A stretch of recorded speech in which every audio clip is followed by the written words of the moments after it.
E aí galera, aqui o professor Pedro Victor mais uma vez aqui no canal CPU, onde nós estamos disponibilizando aulas online com foco mais no para o ensino médio, né, para aqueles que vão fazer o Enem, né? O Enem foi adiado, ganhamos um pouquinho mais de tempo e para isso iremos agora para a parte 2. Aquele que perdeu a aula um volta lá no canal do CPU e assiste a aula 1 primeiro, que nós vamos ver, cai a educação física no Enem? Cai sim, né? A interpretação de texto é a base para a gente matar todas as questões. Porém, com aquele que tem um pouquinho mais de estudo, vai ficar ainda um pouquinho mais fácil para estar aí pegando essas questões e matando na lata. Na aula passada, nós abordamos os aspectos sociais e aspectos gerais da educação física, que são os assuntos mais cobrados da área de educação física no Enem, né? Com 20 questões e 15 respectivamente. Dando continuidade, nós vamos trabalhar agora o conteúdo de padrões corporais e corpolatria, que caiu 13 questões no Enem. Também vamos estar trabalhando atividade física, cultura, artes, o Brasil, né? A identidade brasileira, que também caiu 10 questões.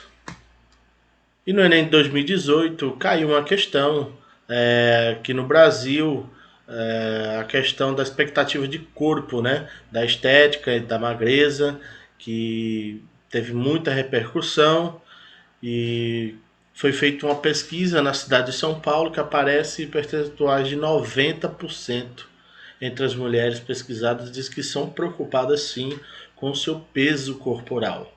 E 95% se sente insatisfeita com o seu próprio corpo. Então nós já temos que entender que está falando de uma insatisfação do nosso corpo. Preocupações excessivas com o peso corporal pode provocar o desenvolvimento de distúrbios associados diretamente à imagem do corpo, tais como. Então aí a gente já tem que se ligar na questão da imagem do corpo, né? Porque por muitas vezes a gente vai achando e se for ver distúrbios, praticamente todos eles são distúrbios. Mas nós temos que entender que agora nós vamos buscar distúrbios sobre a imagem do corpo, né? E na letra E a gente acha aí sedentarismo. Sedentarismo, tava falando ali de emagrecimento, nós temos que estar aí bem ativo, só que o sedentarismo é um hábito de vida e não um distúrbio ligado à imagem do corpo. Então a letra E, aí já nós cortamos, tá? Fobia social, né? A fobia social o nome já está falando, é social. É a fobia de estar no meio social, entre pessoas, e não tem ligação direta com a imagem do corpo. Então também a letra D cortada. Ansiedade e depressão, da mesma maneira, são aspectos sociais do ser humano, né? São distúrbios, mas sociais e não relativo à imagem do corpo. Ortorexia e vigorexia. A vigorexia, sim, é o vício que cada vez mais está pegando os jovens da questão de culto ao corpo, em tonificar o seu corpo, é academia o tempo todo, e é um vício em academia, em exercício físico em geral, né? Então esse sim é a questão da imagem do corpo, de querer ser o corpo perfeito, né? A ortorexia, tá? Já não é da imagem do corpo. E aí é que a gente tem que estar dando uma pesquisada nesse termo ortorexia, pois às vezes a gente pode achar que tem a ver. Por quê? A ortorexia é relação à alimentação de produtos extremamente saudáveis, livre de agrotóxicos, totalmente naturais, uma fobia de querer o tempo todo somente alimentos de extrema qualidade, de extrema valor nutricional, mas não tem muito a ver com a imagem do corpo. Alguns podem até levar pela questão de se engordar, né? Mas a grande maioria, o contexto da ortorexia, ele está ligado mais à qualidade do produto, né? Da questão do valor nutricional, mas também da qualidade da colheita, da qualidade de se fazer, né? O mais natural possível. Então não é ligado à imagem do corpo, e sim à alimentação. E agora a gente chega na resposta certa: anorexia e bulimia, que são diretamente ligadas à imagem do nosso corpo. Padrões corporais e corpolatria. Então, mais uma vez, como no vídeo passado, nós iremos estar aqui elencando alguns temas que a gente vai abrir para um diálogo para vocês estarem se aprofundando numa pesquisa. Eu não poderia estar aqui me alongando e fazer uma explicação mais direta de cada um deles, que são vários, né? Mas aqui a gente vai ramificar e lá para frente vocês vão estar se aprofundando nos seus estudos. Primeiro deles, o emagrecimento. É a chave de hoje para todo mundo hoje quer emagrecer.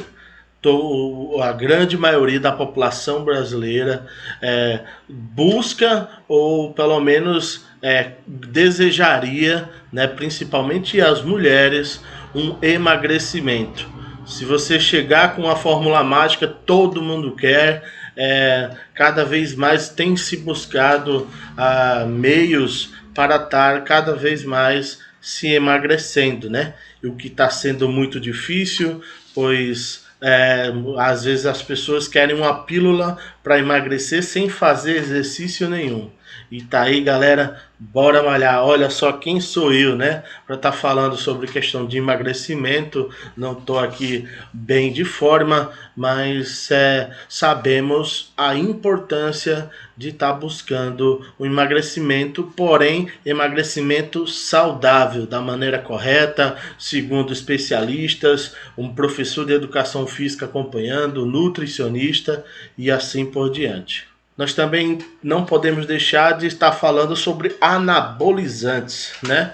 Cada vez mais jovens aí na academia estão buscando meios para facilitar, né, ali a tonificação muscular, para facilitar muitos resultados, né, que cada um busca de treinamento de força, etc. Mas eles estão buscando meios que por muitas vezes fazem um grande mal para a saúde, né? Então é um tema que é bom ser estudado, aprofundado, para saber nomes técnicos, para saber os principais anabolizantes que são usados, para estar assim, se familiarizando com esse ambiente, para caso caia alguma questão, a gente está por dentro do que é distúrbios alimentares, a bulimia, né?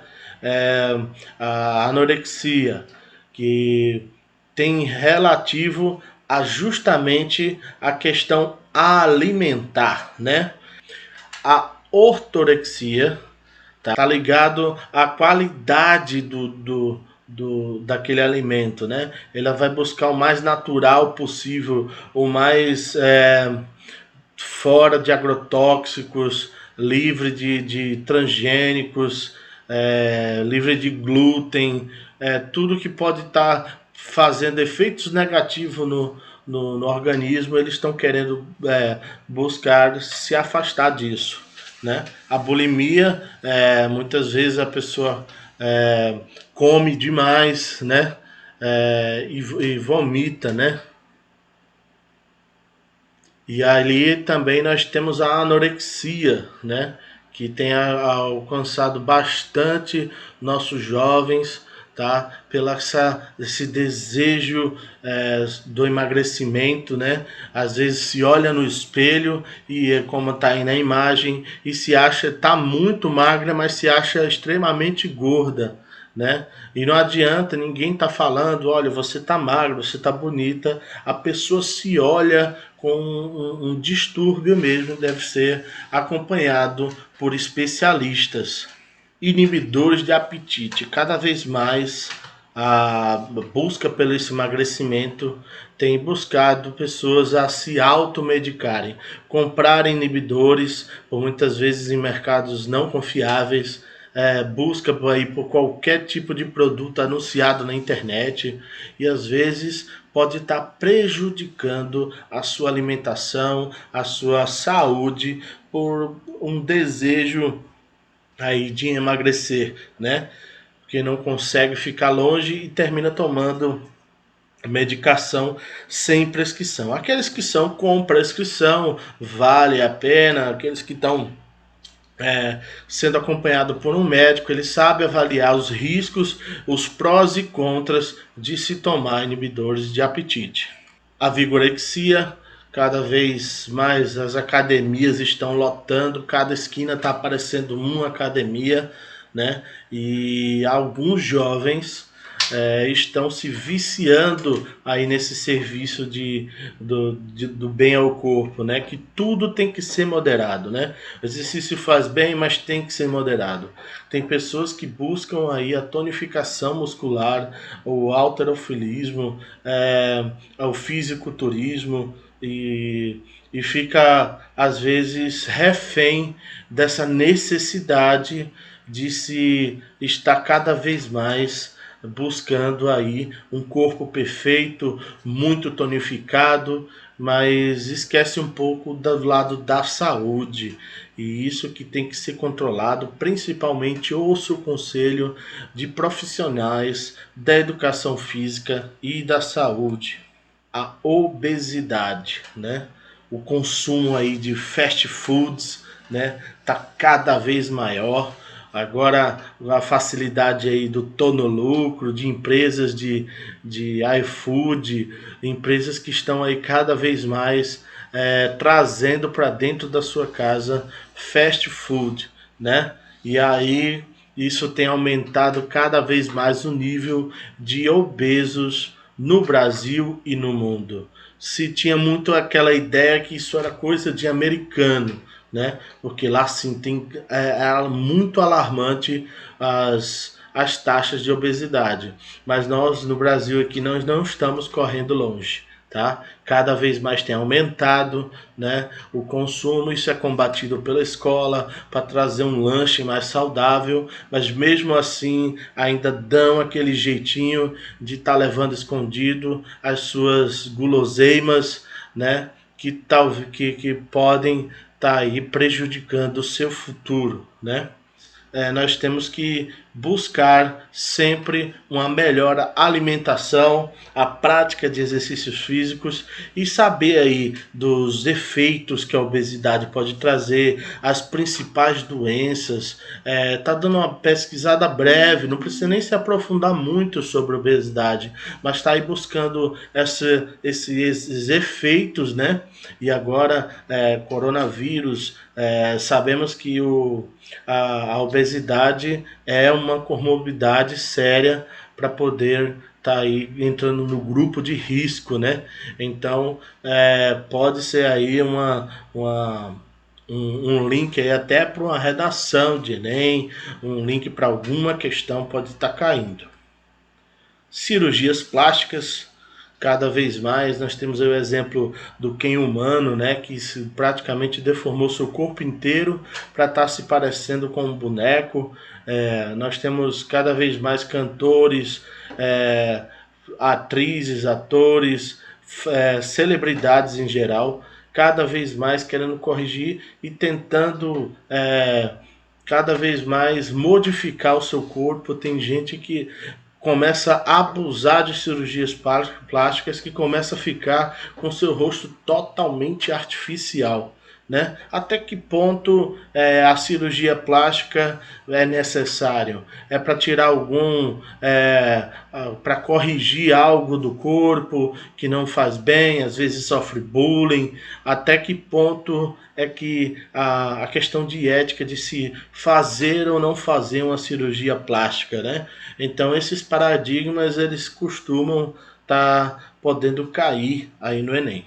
Aí eu mostrei uma imagem dos padrões de beleza, né? Cada vez mais vem se mutando esses padrões, né? Antigamente ser obeso era bonito, né? Era bom, principalmente na pré-história, era sinal de fartura, né? E com o passar do tempo é que o modelo foi se mudando, né? Cada vez mais vem se alterando os padrões. Aí com a chegada da moda, aí que começou a mudar mesmo. Agora em 2011 caiu uma questão sobre dança, né, no Enem. Novamente um pause para estar dando uma leitura mais completa, mas está falando sobre os aspectos da dança, né, como componente de cultura, que está ligado a aspectos religiosos, festas, lendas, fatos históricos, cotidiano, né, músicas animadas, figurino, etc. A dança como manifestação da representação cultura rítmica envolve a expressão corporal própria de um povo. Considerado como um elemento folclórico, a dança revela. E mais uma vez vamos ter que usar da leitura, da interpretação e ficar de olho nas pegadinhas. Letra E, que são baseadas, que ela revela inverdades históricas. Toda dança agora é mentira. Então aí, agora a gente já chega, a gente sabe que tem danças que praticamente contam a história de povos, contam a história de mitos, contam a história de celebridades. Então, cada vez mais a dança ela tem mostrado esse seu valor. E mostrar que é inverdade histórica já dá para perceber que está errado. Existe um ranking das danças mais originais. Alguém já viu isso? Não. Isso não existe. A questão de ser original ou não é muito pessoal, também de interpretação. Cada país vai ter as suas características, cada povo vai ter suas características das suas danças. Então, ranking das mais originais também cortado. Sobrepondo aspectos políticos, né? Passando por cima dos aspectos políticos. E nós sabemos que a dança, ela pode muito bem estar falando do momento político daquele povo, né? Quando a gente vai ver danças africanas relativas à escravidão, até a história do frevo, né? Que tinham as pessoas que dançavam ali com seu guarda-chuva, fingindo que estavam fugindo do sol. E por que aquele guarda-chuvazinho do frevo? Né? Eles estavam ali fugindo do sol, devagarzinho, quando eles mesmos percebiam, estava lá dançando com o frevo, porque era proibido naquela época. Então tem sim aspectos políticos de ser proibido, de ser liberado, de ser apreciado. Então tem sim aspectos políticos. Então também cortado. Desconsiderando fatos históricos. Então também, mais uma vez, pela interpretação de texto, nós sabemos que fatos históricos, que tem danças que contam diversos fatos históricos, diversas passagens do mundo daquele povo. Então, também mais uma questão. Então, nós vemos a letra A como a mais que se encaixa nesse contexto. E como a gente viu, estamos agora já no segundo parâmetro aí, né, das atividades físicas, culturas, artes e Brasil, né, que é um globo em si da ligação da cultura geral com a atividade física, né. E aí a gente vai entrar no paradigma da dança, que foi uma das que mais já caíram no Enem, né? É a dança como folclore, né? Danças folclóricas, o folclore é muito rico, o nosso folclore brasileiro, certo? Cada vez mais é trabalhado desde da educação infantil até o ensino médio, se fala de folclore, né? Pelo resgate, para pegar aquela infância. Então a gente sempre está no nosso cotidiano escolar o folclore. Por isso também várias vezes está sendo cobrado de se conhecer um pouco de cada dança, de cada lenda, de cada conto daqueles do meio do nosso folclore, né? Então, porque a gente não pode chegar despercebido, cair algo do Bumba Meu Boi e a gente não saber nem o que é isso. Então, a gente tem que elencar e ter um breve conhecimento. As danças regionais, como eu acabei de falar, o exemplo do frevo, mas nós temos o samba, nós temos cada vez mais as regiões que têm as danças. E nós também podemos englobar aí danças mais contemporâneas, danças mais populares da época de hoje, da atualidade, né? O próprio funk, o próprio street, né? A gente está cada vez mais aberto à questão da dança, né? Nós temos que abrir nossos horizontes e saber que a dança engloba um amparato de muitas outras, e tá assim como as danças religiosas, né? Algumas religiões têm seus devidos ritos e também apresentam o elemento da dança, né? A capoeira, que a gente tem que ter esse paradigma. E aí, a capoeira é luta ou é dança? É os dois. É cultura, capoeira é Brasil, capoeira é África. Então nós temos que estar sabendo um pouquinho da história da capoeira, como surgiu, como chegou até nós, como ela tem se evoluído, como ela tem chegado na escola, como ela pode ser elemento formador do cidadão, como ela pode ser elemento social de tirar jovens aí da criminalidade, da droga, porque nós sabemos que tem projetos muito interessantes aí de capoeira pelo nosso Brasil, que está cada vez mais crescendo, aparecendo, sendo incentivado dentro da escola também. O Brasil, o país do futebol e carnaval. Essa paixão pelo brasileiro do futebol já foi falado no vídeo anterior, mas nós também temos que englobar também pelo meio do carnaval, que faz parte, né, da cultura, dança, né? Então faz parte da vivência do brasileiro. Ah, professor, mas eu não gosto de samba, não gosto de carnaval. Cada um tem seu direito, tem gente que também não gosta do futebol. Mas dizer que o Brasil não é o país do futebol e carnaval é porque a grande maioria, o povão, ele gosta dessas duas vertentes. Então, o carnaval tem elementos de dança, tem elemento de teatro, tem elementos que cada vez mais o exercício físico está entrando. Ou vocês verem o carnaval ali no sambódromo, vocês acham que não tem que ter um preparo físico para estar ali dentro. Até quem toca tem que ter um preparo físico, até quem está parado ali dentro, até o motorista do caminhão tem um tratamento especial, para vocês terem uma ideia de como é que tá ali dentro daquela passagem. Muitas vezes a gente só enxerga ali as fantasias, mas tem um algo por dentro do carnaval.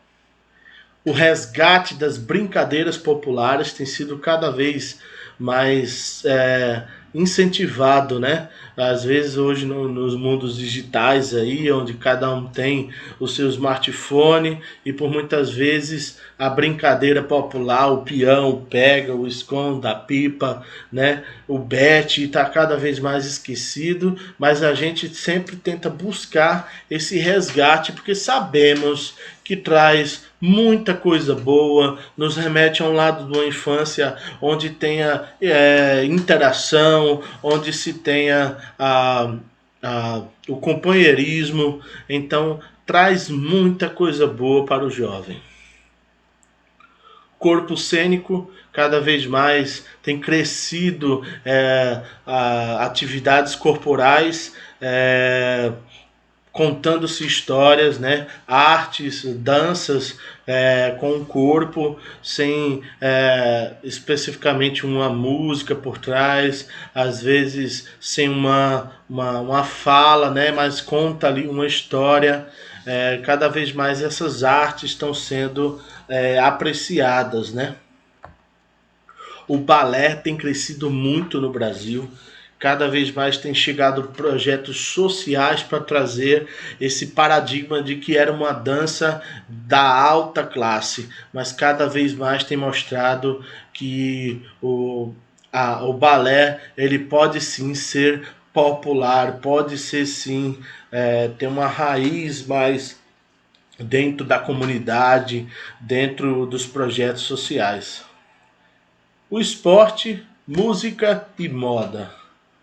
Que ligação louca é essa?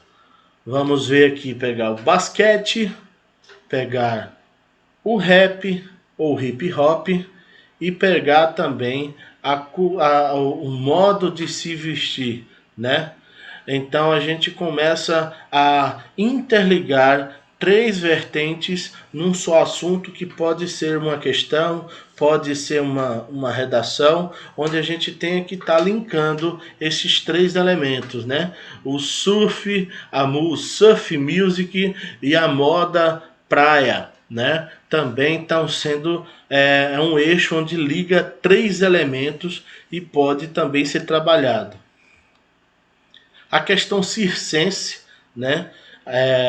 Cada vez mais grandes espetáculos estão aparecendo, aqueles pequenos circos estão começando mais a ir para o lado do stand-up, mas nós sabemos que ainda tem aqueles guerreiros que estão buscando aquela cultura circense, ainda existe e tem que ser trabalhado elementos, porque ali podemos descobrir talentos, pode se estar trabalhando como também ferramenta social.